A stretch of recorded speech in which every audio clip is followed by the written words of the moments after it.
Well, welcome everybody, and welcome to everybody here. And I'm sure there'll be more joining us as the hour goes on. Welcome to those of you who will be watching this in YouTube from Australia, from South America, and from the States. My name is John Stewart. I chair UECNA. Most of you will know about UECNA, but just in case you don't, we are the organization which represents residents impacted by airports, largely aircraft noise and air pollution. We network amongst airports, we campaign, we provide our members and our friends with information, and we are a voice for communities on a number of EU bodies and other similar organizations. I am really pleased to say that we've got a very exciting topic today. I think for as long as I've been doing aviation campaigning, and it's a long, long time, we've been talking about ways of the aviation industry is properly taxed, because as most people on this call will know, although it does pay some tax, it doesn't pay its fair share of tax. There's been a lot of talk about aviation fuel being untaxed. But today we're going to concentrate on a new report which has come out talking about the Frequent Flyers Levy. And I'm really pleased that two of the main people involved in producing that report are going to be presenting today. We're going to first of all hear from Magdalena. Magdalena is a German climate justice activist and a campaigner at Stay Grounded, who has written a number of reports on aviation. And then we will hear from Dr. Alex Chapman. Alex is a senior economist with the New Economics Foundation, based in London, and is the author of many studies about aviation and the economy. And once we've heard from Magdalena and Alex, then there will be plenty of time for, as ever, questions and discussion. So, Magdalena, it's over to you, and welcome. Thanks a lot, and welcome from my side too. I'm very happy to be here with UECNA members, as UECNA is also a member of the Stay Grounded network. We have been in close contact from almost the beginning of our existence. We started off in 2016, and I'm co-founder of the network. Alex, could you maybe start sharing the screen, the presentation? Thank you. So 4 weeks ago, we published new research on a frequent flying levy in Europe, together with New Economics Foundation and organizations from Spain, France, UK, Belgium, Romania, and Sweden.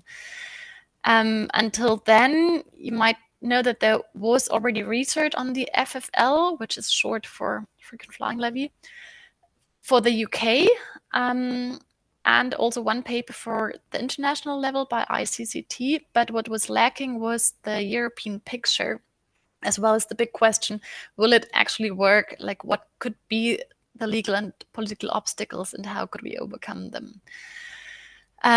We first had very long discussions on the topic inside our network and with the partners on how a frequent flying levy in Europe could be shaped to be most effective and most fair, and how the revenues could be used, and also had several feedback loops with different stakeholders on these questions, also from the Global South.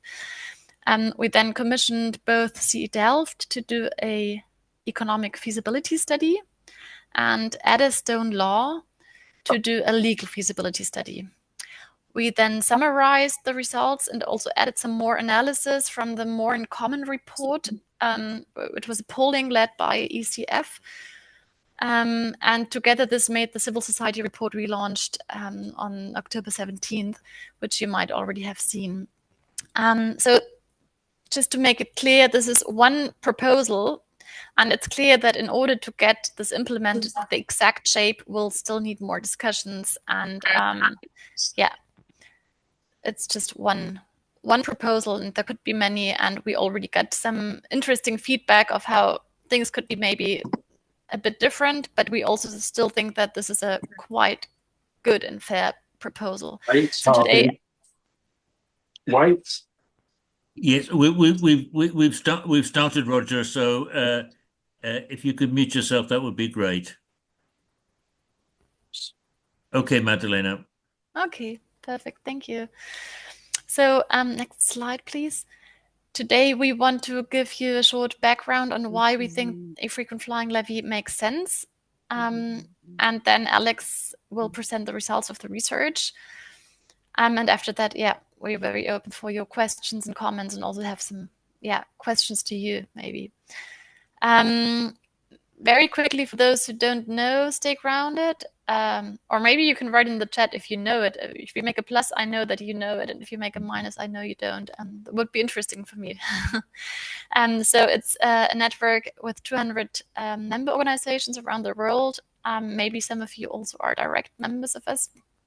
And our main goal is to build collective pressure to degrow aviation, meaning that we focus on both countering false solutions and greenwashing, supporting groups to stop airport expansion and night flights and other pointless flights, and together campaign for fair climate solutions.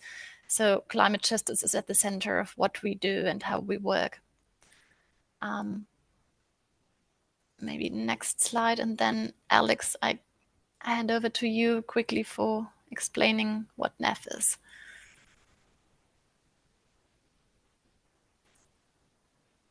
You can go, Alex. Oh yeah, hi. I'm Alex. I work for New Economics Foundation. If you're not familiar with us, we are a charitable think tank based in the UK, but we do some work focused also at the European level and indeed a bit at the international level, all focused on issues around the economics of social and environmental justice. And I think at NEF, along with possible another campaigning charity in the UK, we first proposed the frequent flying levy around 10 years ago. And since then, we've had some success in the sense that some political parties in the UK have included the levy in their manifesto, but never the winning party of an election. So we still have some work to do. Thanks. I know the webinars are usually very frontal, but I really like interacting a bit with the people on this call. So maybe you could just also give me now a plus or a minus if you've already heard of the frequent flying levy before, or if that's something new to you. So plus would mean that you heard, it's a known concept for you, and minus, you've never heard it. Because one of the goals with this report was also to make this concept and that this measure actually known in Europe, because we think that it was mostly known in UK and not so much beyond. But I guess in the aviation opposition community, it was known. Thanks for your answers. So the frequent flying levy can support the green transition in 3 ways. First, it can cut aviation emissions in the short to medium term in comparison to the very dominant tech solutions that are being proposed by government and industry, which are relying on long-term technological fixes that are unsure and that maybe even can cause more problems, and that are usually also not a solution for noise and maybe a little bit for pollution, but not that much.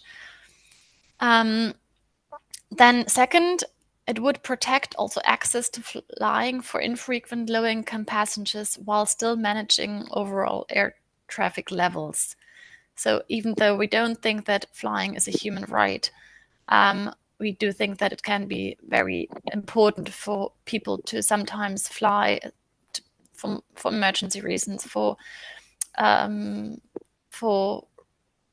political reasons, also for migrants who might want to visit their family and can't do so in a grounded way.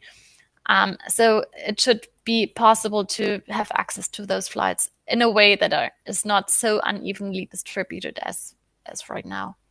And the third reason for the FFL is that it can raise significant funds for, on the one hand side, accelerating Europe's transition to a fairer green economy, and second, for supporting nations least responsible for climate crisis with loss and damage and adaptation. Next slide, please. I think you all know that air traffic is very unequally distributed. So maybe I just mentioned this Oxfam new report, which I think is shows very well that with the example of private jets, it says that private jets of 23 super rich individuals emitted an average of carbon that is equivalent to 300 years worth of emissions of the average person in the world. I think that's very illustrative. So that's the worldwide context, but also in Western Europe, where we have numbers, it is very unequally distributed. So half of people in Western Europe don't take a single flight in a given year, and just 1 out of 10 take 3 or more return flights a year. And this is very much linked to class or income. So 7 out of 10 of the poorest households in Western Europe don't fly at all in a given year, compared to just 1 out of 10 of the richest. Next slide. And we also found out that the richest households in Western Europe are 7 times more likely to be frequent flyers compared to the poorest.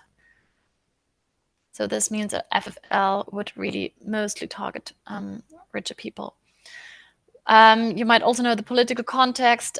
We do see a green backlash, lots of political discontent, and related to climate measures, to reduction of aviation claims, and also because it is like being said, and it's also true, that many climate measures impact different groups unequally. The European Green New Deal promises to leave no one behind, but actually lacks focus on inequality. So we need to address underlying inequalities to ensure effective and inclusive climate action. In my ideal world, there would be social policies and systemic changes of the economy and society that would abolish extreme wealth and poverty.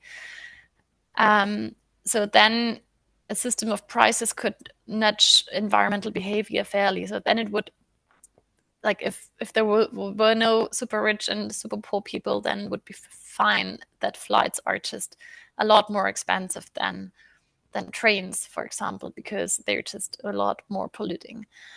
And then people can take their own choices if they still want to take one, or if they rather want to buy organic food or something.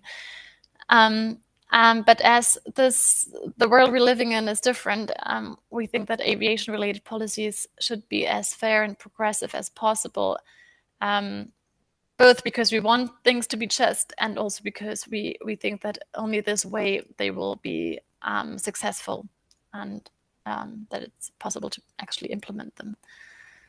Next.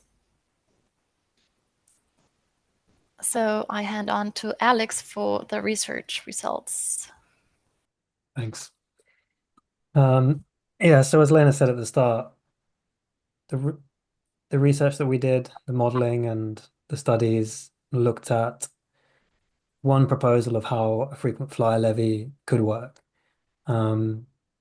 We saw even amongst the group of organizations and individuals working on the project that everybody has their own views about what the perfect aviation tax system might look like. And there were obviously some disagreements about how that could look in different countries, with different contexts, for different people. So what we're proposing here is far from the final answer, but it's a demonstration of what this policy could look like and how it could work. Something for us to work with, something for us to raise awareness around some of these issues around inequality and the need for a more effective tax system. But we're always interested to hear people's thoughts about where that proposal could be improved. So in order to kick off the research, we needed to understand what is the what is the goal? How much, from a climate point of view, how much carbon needs to be saved, or more accurately, what would be a fair allocation of the remaining carbon budget to the air transport sector and the people who are flying. Now, this analysis from Sea Delft essentially says that it varies considerably depending on what you consider to be a fair allocation. For example, should carbon be shared out, the remaining carbon on an exactly equal basis for every global citizen around the world, in which case you need a very large reduction in emissions for aviation because, of course, the vast majority of people on Earth don't fly. And, parts of the world who've contributed far less to the climate crisis would have a much greater share of their emissions still left to be used. And under that calculation, you could say that actually you need to cut aviation emissions by 80%. But in, say, the more, well, you might argue more politically realistic scenario, which is where you accept the current inequality in the way that flying is distributed, and you say, well, we're starting from this position. Let's say we assume the current distribution is accepted for flying, and then we take a global share of the aviation carbon budget. How much, therefore, would the reduction be? And depending on your assumptions in that approach, you might say 25%, a smaller reduction is needed. But even in that generous scenario where we're generous to the sector about both the amount of savings that can be made by new technologies, but also people's right to sort of rights or allocation of flights, that would still imply that you would have a maximum of 15 short haul flights or alternatively 4.5 long haul flights per person in a place like Western Europe all the way to 2050. So that's significantly less than one short haul flight per year on a population basis in Western Europe. So in any scenario, there needs to be a reduction in flying. But what we realized from quite early on in the project is that we wouldn't be able to deliver all of the necessary savings just through the frequent flyer levy. It would need to be part of a package with other policies that would effectively manage the system, and that could include caps, for example, at airports. It could include other mandates on the sector in terms of what types of plane are allowed to fly, or in what context planes are allowed to fly, and other forms of taxes, of course. So within what we did try to do, or what we did cover with the frequent flyer levy, is essentially to say that, first of all, we would not apply the levy on transfer flights, and we would treat a journey as being a single unit. So if you are flying, say, from the UK to South Korea, and you changed in Paris in order to do so, you wouldn't pay an extra charge for that transfer. You would treat the entire trip as the unit that would be taxed. But we did place a double charge on flights that were leaving the European Union on the way out. And that's, of course, because the tax regime on the way in on your inbound flight would be covered by another country that's not within, in this case, the group of countries we were assessing, which is the European nations. Now, if, for example, the country you were coming back from, say South Korea or somewhere in Africa, did have their own adequate tax on flights, you might not need to do this. What this essentially represents is a border adjustment mechanism, which is actually something that already exists very recently in Europe to adjust for other foreign nations' policies on carbon. So that could be adjusted over time. But for the purposes of this model, we're assuming that other countries don't currently have adequate aviation taxes. We then modeled with and without surcharges based on distance. So we would prefer to be in a world where there was a proper kerosene tax or a carbon tax adjusting for distance of flight on air travel. And this, of course, would mean that you'd have an incentive for people not to take extremely damaging long haul flights. There is a vastly greater damage caused by a flight, for example, from Europe to Australia than from Europe to North Africa. And that does need to be reflected in the price that individuals pay. But we don't currently have that. So we assumed that there would be a distance band on the frequent flyer levy that adjusts for that in the absence of any other approach. And finally, a question we often got asked about this is how would we treat foreign residents who travel to Europe? Now, the first thing to say is, of course, the vast majority of flights taking place inside Europe and departing from Europe are not taken by foreign residents. They're majority taken by European residents, both taking internal flights within the EU, but also on trips abroad. You know, we Europeans dominate the global aviation scene significantly. But for those passengers who come from other countries, you could treat it two ways. You could either apply a frequent flyer levy to them as well, and in which case you'd need to track something to identify them, or probably more easier, you would just apply a flat air tax to those individuals. But they're not part of our primary model at the moment. So how would it work for those European residents? They would experience essentially a free or tax-free, but not quite tax-free, because you would still apply some distance adjustment. But otherwise, there would no frequent flyer levy would be applied on the first return flight of the year. So that is to say, your outward and your return journey would not experience a departure tax. And then on your third and fourth individual flights or your second return flight, you'd pay 50 euros each way. And then on your third return, you'd pay 100 euros each way, and so on, increasing as you fly more frequently. And a key decision, which there are different opinions on, but the way that we modeled this was that this would replace the current departure taxes that you see across Europe. Some countries don't have them, but in the UK, Netherlands, Germany, there is an existing. Okay, I think I saw, yeah. yeah, I muted everybody, including Alex. So apologies. It wasn't anything you said, Alex. So we've for the purposes of this study, we assumed that this would replace existing departure taxes on tickets. That's with the aim in mind of developing a consistent tax framework across European nations, which we think is simpler to implement and also avoids countries, or individuals sort of avoiding the tax in some way. We did argue, though, that perhaps countries that already have a ticket tax should be reimbursed from the revenues of the levy for any tax revenues that they lost as a result of the ticket tax being replaced. So the UK has air passenger duty. They would recoup the losses from not having that anymore from the frequent flyer levy, and of course they would raise considerably more as well on top of that. We also decided to put a surcharge, an additional charge on what you might call the comfort classes, premium, business, and first class flights. This was charged at 100 euros per leg. But actually, I think Lena and I personally regretted this. We thought that in the end, we should have put a higher charge on those classes, or particularly business and first class. But for the purposes of the model, this is what we assessed. The only thing that we haven't covered in this, which is important to note, is we haven't covered any sort of charge for non-carbon emissions.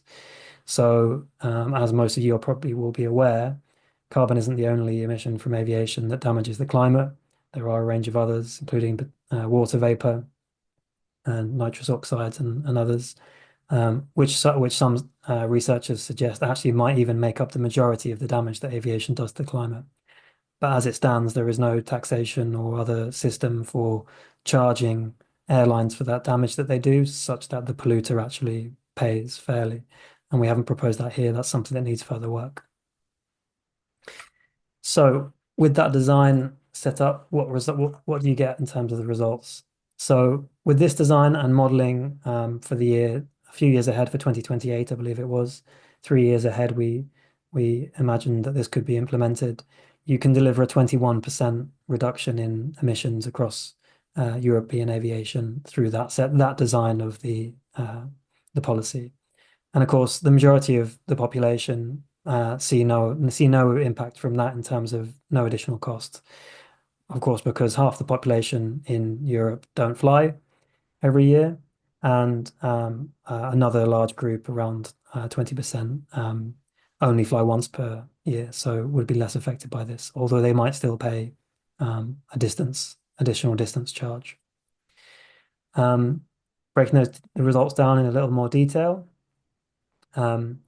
Obviously, in order to secure that reduction in emissions, you would need to see a reduction in passenger numbers, and that reduction in our modeling was around 26% decline. And of course, as a result of the increased taxes on those people who continue to fly, you raise additional tax revenues. So in this table, you can see in the baseline, there's around 10 billion euros being raised across Europe from existing ticket taxes, like air passenger duty. But under the frequent flyer levy scenario, there's a very large increase to 74 billion, a 600% increase in the revenues raised, particularly from those passengers who fly very, very frequently, paying significantly more under this policy. You can break this down across different countries. We looked mainly at Western Europe here, just because that's where we had better data available to run these tests. And you can see, for example, across these six nations, the proportion of the population in those countries that we estimate are flying more than 3 times a year. So it's typically a very small group, 5% or so of the population. The proportion of the population who would pay some form of frequent flying charge, and that just applies to anyone who flies two or more times per year, typically around 25% of the population. And then the response that you get from the levy, which includes typically a similar around 20% reduction in emissions. And you can see on the far right-hand side, the billions being raised from this. For example, Spain could raise 8 billion euros from the policy, Germany also 8 billion, and France almost 10 billion from the design of the levy. As I said earlier, the key thing is that this doesn't affect the majority of the population. 72% would not pay any frequent flying charges. But more importantly, perhaps on the right-hand side of this figure, you can see that only 15% of households in the bottom income bracket, that is to say households with less than 20,000 euros of income per year, only 15% would pay any charge. Actually, by the way, on that data point, it's the real data point is probably even lower, because there's a group of households out there who report very low income, but actually have very high wealth. Most people would consider them to be wealthy, and we believe that some of those individuals are the ones who are flying, but they slightly distort the data. But nonetheless, a very small proportion of those in low-income groups get affected by this policy. But 63%, the majority of households with income over 100,000 euros per year, are affected and pay some form of charge. So that's the kind of outline of the policy and what it does, just from a sort of technical economic point of view.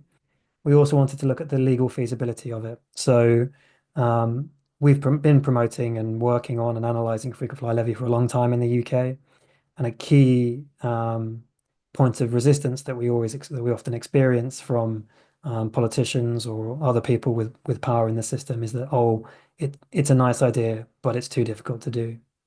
Now, actually, I think that quite a number of those individuals are using that as an excuse, and actually they just don't like it and they don't want it, and they're using the complexity as an excuse to push back against it. Because actually in the world of tax law, there's an awful lot of very, very complicated policies. I mentioned earlier, we have something now called the Carbon Border Adjustment Mechanism, which essentially adjusts the carbon tax paid on products coming into the EU based on whether or not their country of origin has taxed them fairly or has applied an adequate carbon tax. That was an incredibly complicated tax policy. Many people for decades said it couldn't be done, and now it has been done. So these things, generally speaking, are often over exaggerated, but we wanted to make sure that this was covered off because it is a common response. So the legal analysis that we commissioned, our reading of it is that it is legally possible at an EU level to implement a frequent flyer levy. But there are some key hurdles that would need to be overcome to get there. And the two probably most significant ones are what you might call proportionality, and the other is unanimity. And I'll come back to exactly what we mean by those in a second. But in terms of the actual mandate or the right of the European Union to legislate on this and to take action in this area, we think they're on a very strong basis, because the European Union has the mandate to work on environmental taxes and also to work on developing the single market and a consistent, or a so-called level playing field across European nations. And we think that air travel taxes are a very, very obvious candidate for a place where there should be tax consistency across Europe. And clearly a key motivation for it is as an environmental tax. So the European Union has a mandate to conduct policy in this area. But the challenges to getting there, unanimity is essentially the problem that in order to pass a tax measure, the European Union has to have unanimous agreement from all countries. And so if this was implemented as a tax, you would need everyone to sign up for it. Now, that could delay action at the European Union level, but it would not, for example, stop a subgroup of countries in Western Europe or other parts of Europe from from grouping together and taking action as a group. So, just the Western European nations, or even just one country on their own.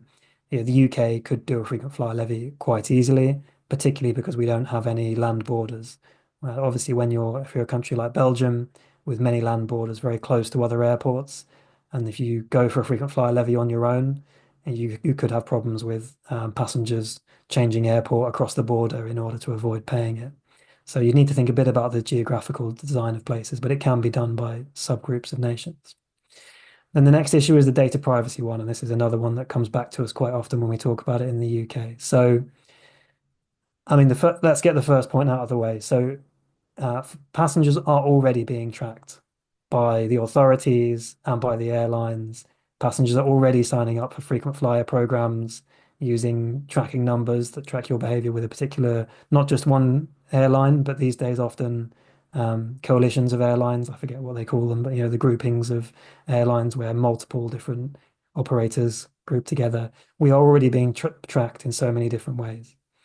However, in order to implement the frequent flyer levy, the European Union would clearly need to identify that the imposition on an individual's privacy of having the number of flights they take tracked was justified against the need from an environmental or other social purpose.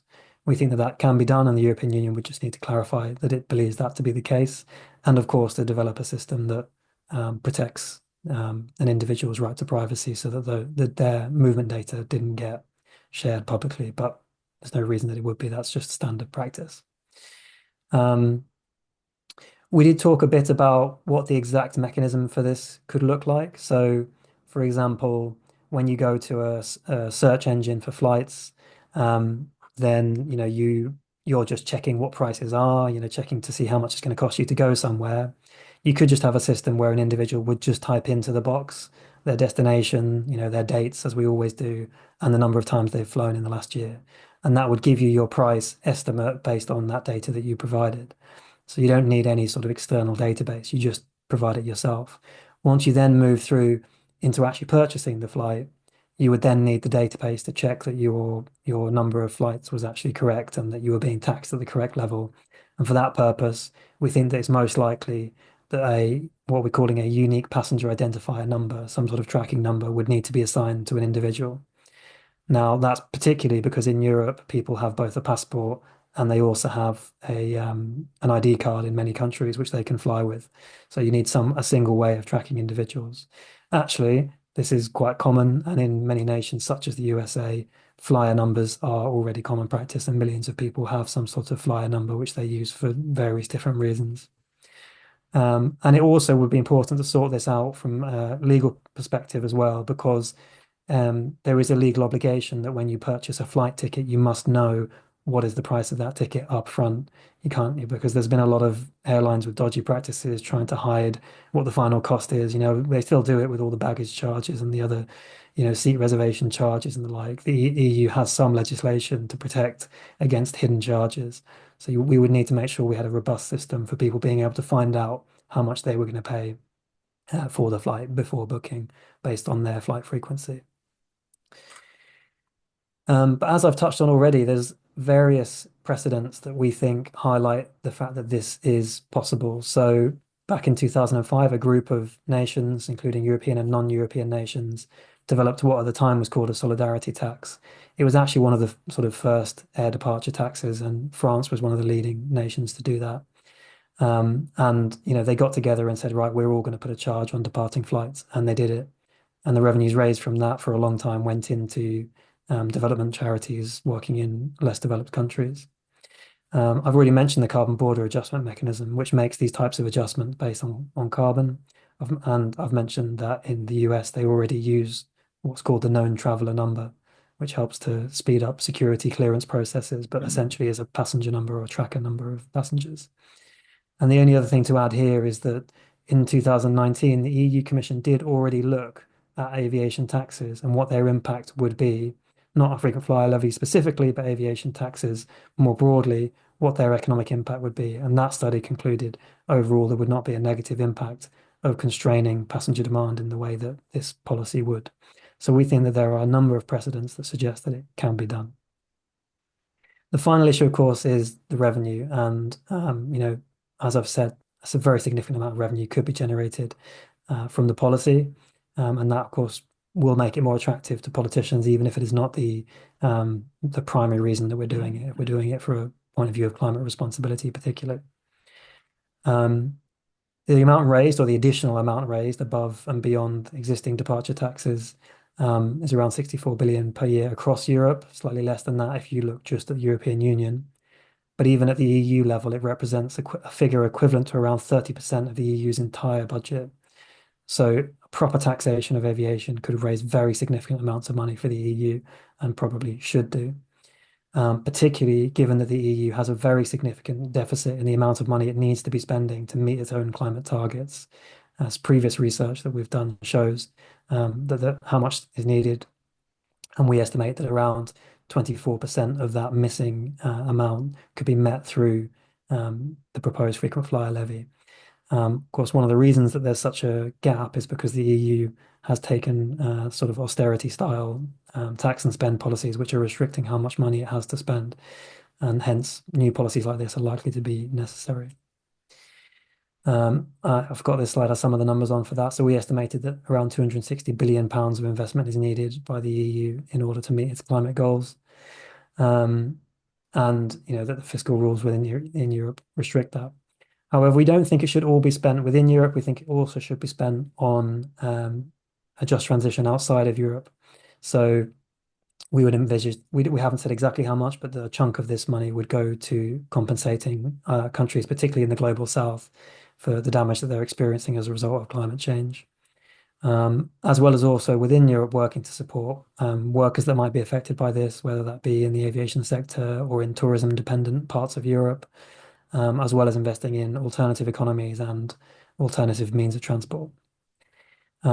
A key position we take is that this revenue would not be used to pay for the industry's own costs of the transition. They already make significant profits and they can afford to pay for those things like so-called sustainable, although we know they're not sustainable aviation fuels. Alternative fuels should not be financed through these taxes. They can be paid for by the industry. And that's my whistle-stop tour of a frequent flyer levy in Europe. Brilliant. Thanks to you, Alex, and also to Magdalena.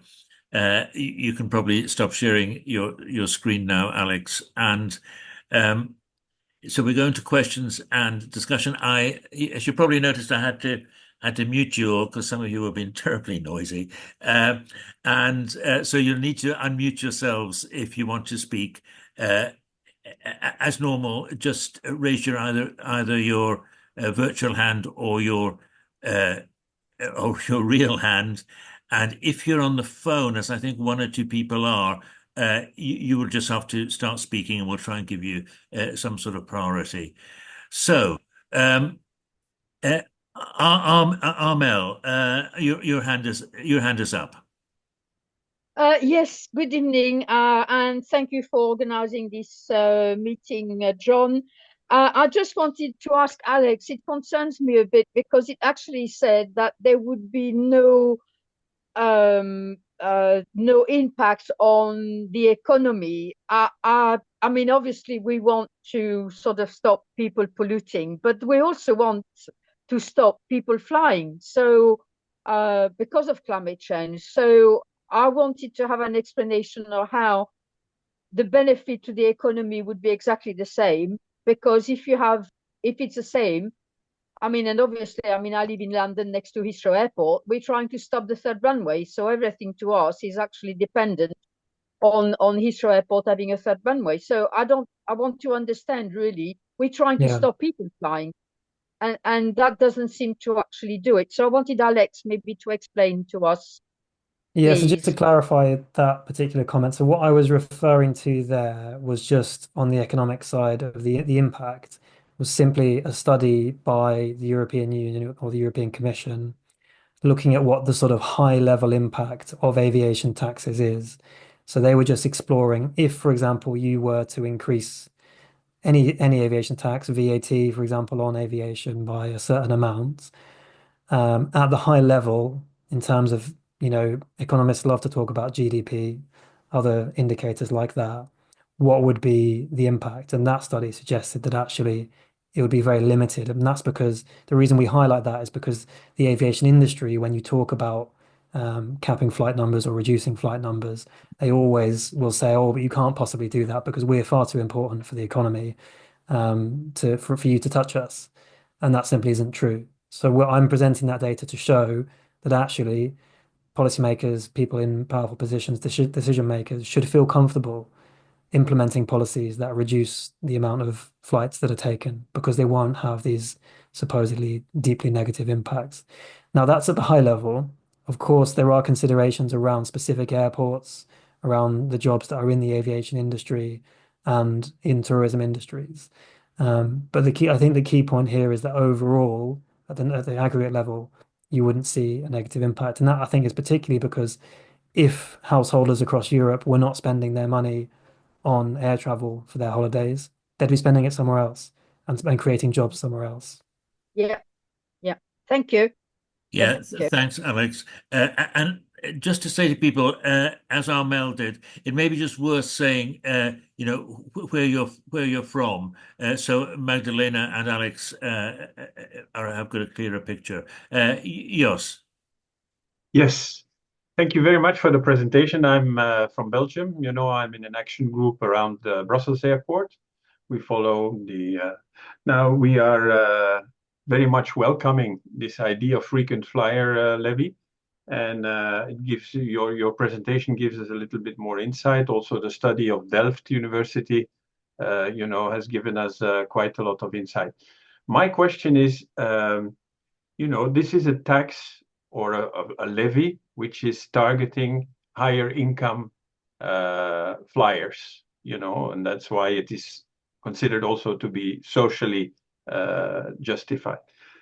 But people who have a lot of money and fly frequently, the elasticity of the cost of the ticket is minor, I would say. The impact is now.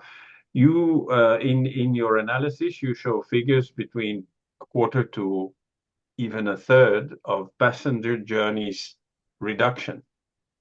How robust are you about this, I would say, very significant impact on reducing journeys among the higher income spenders on flight? Is this an impact which can be proven? How has this been established? Oh, it's a really good question. Thank you.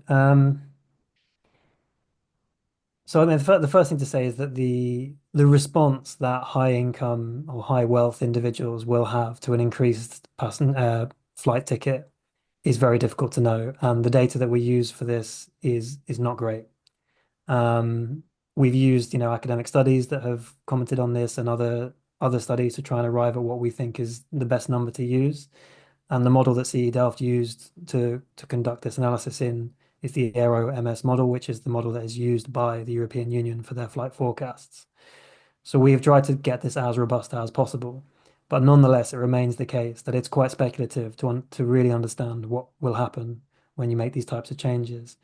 But of course, the key point is that under this system, as we're proposing it, the price change experienced by high income and very frequent flyers is significantly higher than it would be under the other alternatives that we see. So, for example, if you were to just do a basic carbon tax without the frequent flyer levy, you would see the same thing. You would see that the wealthier households were able to continue flying and the poorest were not able to. In fact, that's what we're worried about the impact that might have on the public perception of this policy and the way the public might respond to that. So clearly we know that this policy targets those individuals much more strongly. If they then did continue flying, even at the much higher rates, well, the public purse would receive a significantly larger amount of money. So it's either they cut their flying, we get less money, but we reduce the carbon impact, or they continue flying, we make a very significant amount of money from them. So at least in that scenario, governments would have a larger amount of resource to put into other compensatory mechanisms, whether that be other forms of carbon reduction or compensating lower income individuals affected by the climate crisis. So yes, it's an issue, but at least under this policy, there is that clearer targeting and also that clearer messaging that you can give to the public. Wouldn't it, and I just want to round off this, wouldn't it be, because it links with the logic of the system, frequent flyer levy. Wouldn't it be better to argue this whole case and this proposal, which I think makes a lot of sense, on the basis of what you also mentioned, the polluter pays? The more you fly, the more you are taxed for your flying. And all the other aspects, because it is a system which is very attractive, but it remains quite complex to introduce. So a more straightforward, I would say, justification for would be the polluter pays, and that is not the case right now. I mean, yeah, It's basically the polluter pays principle we did apply, and maybe you're right that we could have used it a bit more in our key messaging, that this is the principle. Yes, you're totally right. And maybe something, because I hear that some people say frequent flyer levy, some people say frequent flying levy. So Alex, for example, who has been worked on this topic in the UK,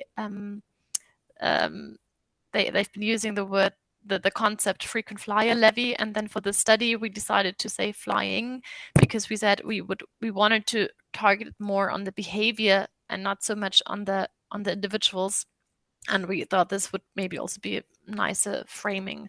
So we've been thinking a lot about framing, but you're right, the polluter pays is we should maybe mention it more often. I mean, we've proposed that there would be Yes, a Alex. package, Yes. Sorry, a go package on. of taxes. So we want to see a carbon tax or a distance-based tax that is specifically about the polluter paying proportionate to their damage. But simply put, my concern is that in air travel, that will ultimately mean that every single journey is charged the same amount additionally, and that will mean that lower income households will see a much bigger increase in the cost of their holiday. And I think that the press will make a lot of political capital out of that, and will make it harder to win any change at all if you don't show that you've adjusted for the sort of really extreme excessive amounts of flying. Okay. I don't see any other hands up, but if anybody wants to speak, just do so. Yes, Richard, your hand smartly gone up. Right, yeah, thank you. Alex, the distribution or the between freight and passenger. So if something like EasyJet uses the whole to carry freight, then why should the passengers pay the extra levy or vice versa? Is there a way to get round the problem? The problem is a way for the airlines to get round it by saying we're carrying freight. I mean, it's an interesting idea. I'm sure they would try that type of thing. I'm sure they'll try all sorts of strategies to, to avoid it. But I mean, ultimately, that level of granularity in terms of the sort of management of the system would need to be figured out, by the civil servants who needed to implement this policy. I mean, obviously, there needs to be robust processes in place to ensure that flights are being properly categorized. Well, I don't believe they are being properly categorized actually at the moment. I think there's a lot of freight. Hence, people aren't advised to use the holds because they are being sold as freight space. That happens all the time with people like EasyJet. That's where they're getting a lot of their income from. Now, the question is how much income are they getting from freight being disguised as carrying people? Do you know that? Has anybody done any analysis in that space? I don't know that, but it's what is clear is that freight is not taxed, and that's really crazy. So this is actually also something that could be a really good demand, and we know that the FFL will not solve all the issues. So we know that it will be one key measure, but there should still be other measures. And I think a tax on freight would be very good, accompanying this, as well as, for example, a ban of private jets. And night flight curfews and this kind of measures. Okay. Yes, Richard, did you want to come back? No, I said thank you. You're No, happy? Okay. it's just that, I'm just worried about, the airlines are quite intelligent about what they call things. And it is a bit of a gotcha, you put a lot of focus on the individuals. And in fact, they're disguising this stuff. And I just think we need to be aware of also the volume which is associated with freight as well. So if I'm living in a near a noisy airport, is it freight traffic I'm hearing, or is it passenger traffic? We have to be very clear about that, I think, if we're making the argument. Thanks, Richard. A question I had and a thought is how you're planning to take this forward, because I think there are some really strong political messages there, and even for MEPs who perhaps aren't too interested in aviation, they are, as you said, Alex, interested in the revenue, in getting money. So I'm just wondering, any thoughts about how you're taking it forward, and I suppose linked to that is how UECNA could help you take it forward. Do you want me to start, Lena? So, I mean, the first thing to say is I think at a European level, it's still fairly early days for the policy. It doesn't have wide recognition.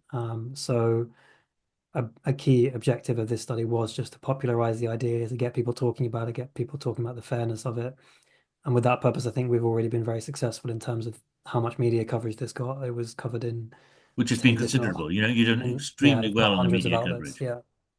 yeah, including many of Europe's top newspapers and Yeah. things. So that's as part of it. I think as that's part of the process. In terms of the sort of political side to this, in the UK, NEF and others will be working more on the idea, and we'll be putting out another report, hopefully in the next few months, putting a lot more detail on the specifics of how we think it would work in the UK context and how the Labour government could roll it out. In Europe, I mean, it's going to be a slow burn, but we've had conversations already with some MEPs, but it's much easier to find the ones who are already supportive. The European Green Coalition have already endorsed the policy in their manifesto, but they're not the ones in power in the parliament. We would like to try and have conversations with others in the more centrists, so centre left and centre right parties. I think part of that will be just a slow chipping away. We're still sending off requests to meet and talk with them. But also, it's going to depend on the agenda within Europe, and there'll be moments when this becomes a lot more relevant. We need to be ready when those moments arrive to be there with the answers. I'll bring Magdalena in, and then I'll go to you, Armel. Yeah, so I think NEF is more stronger on this advocacy part, and that's very important. And I think there could be a lot of support also from you, maybe telling us who could be MPs or MEPs that would make sense to talk to, or to talk to them yourself. We're also thinking if it makes sense to.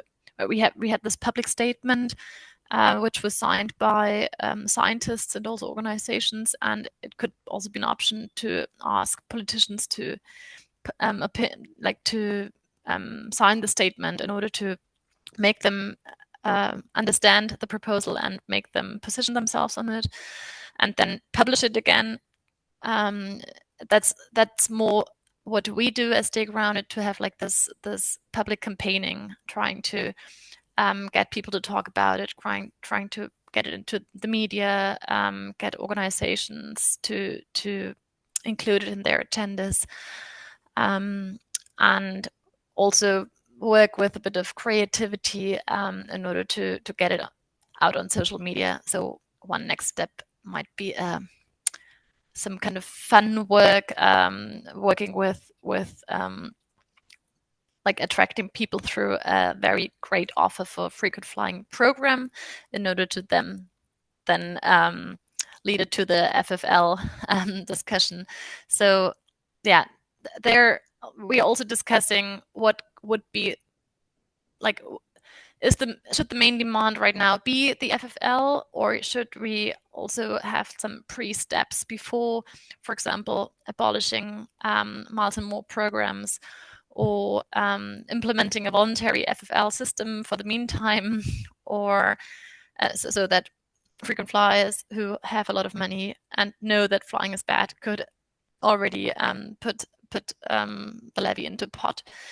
They're different ideas, and I'm happy to discuss them with you. Happy also if you contact us by email to no, we will do, because I think there's ways we can work together on this. Mel, you wanted to come back in. Yes, thank you, John. I mean, you talk about politics, and Alex is talking about Europe, and of course we are now outside the EU. So I was wondering really, where would the UK fit in that system? And there seemed to be a rapprochement, as we saw on Sunday, with the French government and this new government here. So is there more possibility that it might happen? We know that this government is very happy to have a third runway at Heathrow if their demands are met. I mean, their 4 or 5 ideas are met. So I just wonder really where Alex thinks that we're going on there. And I also think that what maybe should be done is that we certainly have a problem in the UK, is that trains are very, very expensive.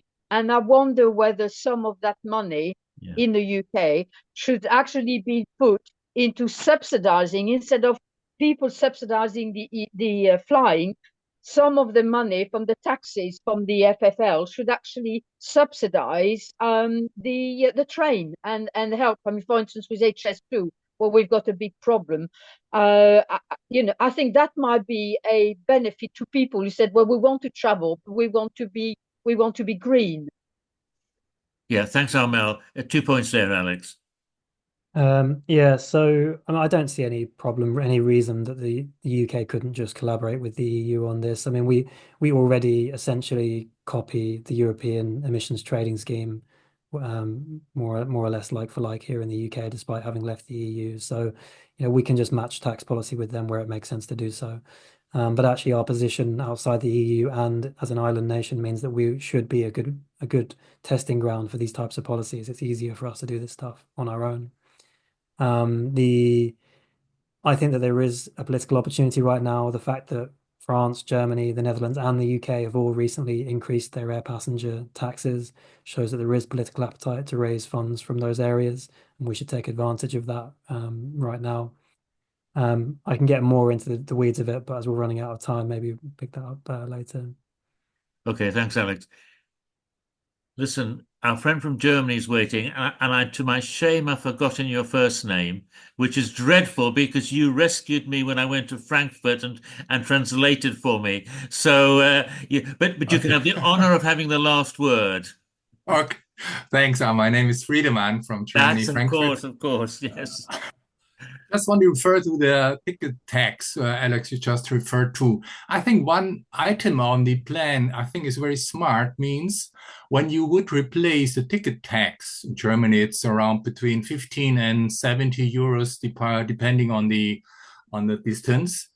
You would kind of democratize the process, because when people is traveling only once a year, he has to pay only also the 50, 70 euros.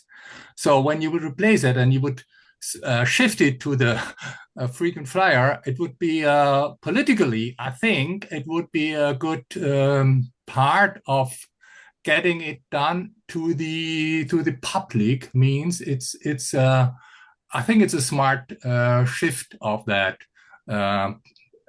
duty to the people who can pay that. I mean, I personally strongly agree, although some purists in the environmental fields don't like the idea of us making flying easier for anyone. But I think from a political salience point of view, being able to say, actually, look, we're going after the real big polluters, and we're actually going to make it easier for you to take a responsible single flight as a low income family. I think that that's a very politically sellable argument. And if we have to do that to get where we need to get to, then I'm more than happy with it. Thanks, Alex. Even though the Yes, proposal Magdalena. we have right now, sorry, and the proposal we have right now would include a surcharge on distance, and even a bit more robust than the German ticket tax, depending on the flight distance. So I'm like, we had a lot of discussions on this, and there were, I would say, more voices saying, okay, we also should not send the message that one flight a year should be free or tax-free, because it's too much. Like, if we compare it to the worldwide level, it's simply too much if every person flies once a year. So, okay, well, yeah. Listen, thank you again, both of you, Magdalena and Alex. That really stimulated a really good discussion, and as I say, I'm sure we can work together in moving this forward over the next few years. Just before people go, just to say that our next webinar will be on the 27th of January. It will be the speaker will be Dr. Charlotte Clark, who is from the UK and who's an expert in aircraft noise and how it impacts children's learning. So we'll be doing that on the 27th of January. Apologies for those of you who have just arrived. I think you might just have got the time a little bit wrong. Listen, I do it all the time, so keep your camera off and don't get too embarrassed. But listen, it has been recorded, so it will be on the website probably by the end of the week. So again, thank you, Magdalena and Alex, and thank you all for coming. And whatever time it is, I hope you have a good evening. Okay, bye-bye.